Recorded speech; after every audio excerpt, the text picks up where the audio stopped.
IIT BHU यौन उत्पीड़न मामले में आरोपियों की 2 महीने बाद गिरफ्तारी हुई।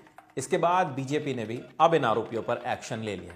बीजेपी ने तीनों आरोपियों को पार्टी से निष्कासित कर दिया। इससे पहले वाराणसी पुलिस ने तीनों आरोपियों को गिरफ्तार किया था। इसके बाद उन्हें कोर्ट में पेश किया गया, जहां से कोर्ट ने उन्हें 14 दिन की न्यायिक हिरासत में भेज दिया। इंडिया टुडे से जुड़े रोशन जायसवाल की रिपोर्ट के मुताबिक आरोपियों के नाम कुणाल पांडे, आनंद उर्फ आशीष चौहान और सक्षम पटेल हैं। इनमें से कोई भी बीएचयू का स्टूडेंट नहीं है, लेकिन तीनों वाराणसी के ही रहने वाले हैं। इस घटना के बाद कैंपस में सुरक्षा को लेकर खूब सवाल उठ रहे थे। छात्रों ने यूनिवर्सिटी प्रशासन के खिलाफ प्रदर्शन भी किए थे। 60 दिन के बाद अब जब आरोपियों की गिरफ्तारी हुई और उनकी तस्वीरें सामने आई, तो विपक्षी पार्टियों ने भी इस पर सवाल खड़े करने शुरू कर दिए।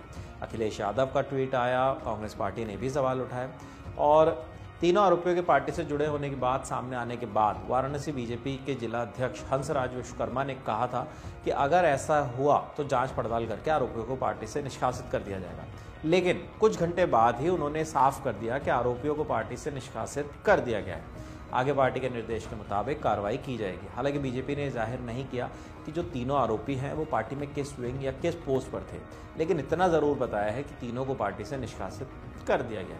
पुलिस के एक्शन के बाद उत्तर प्रदेश सरकार में स्टाम्प मंत्री रविंद्र जायसवाल ने कहा कि आरोपी कोई भी हो, उनके खिलाफ सख्त कार्रवाई की जाएगी। विपक्षी पार्टियों द्वारा तीनों आरोपियों के बीजेपी से जुड़े होने के सवाल को लेकर मंत्री जायसवाल ने कहा, आरोपी कहीं का भी हो, कहीं से भी आया हो, बीजेपी में शरण लिया हो, अगर दोषी है तो उसके खिलाफ सख्त कार्रवाई की जाएगी। समाजवादी पार्टी के मुखिया अखिलेश यादव ने ट्वीट कर भाजपा पर तंज कसा था और कहा था, जब नारी सड़कों पर आती है तब सत्ता बदल कर जाती है। बीएचयू के भाजपा अपराधियों को ऐसी सजा दी जाए कि फिर कोई सत्ता के अहंकार में किसी स्त्री की गरिमा और अस्मिता के खिलाफ भाजपा सरकार के संरक्षण का दुरुपयोग ना कर सके।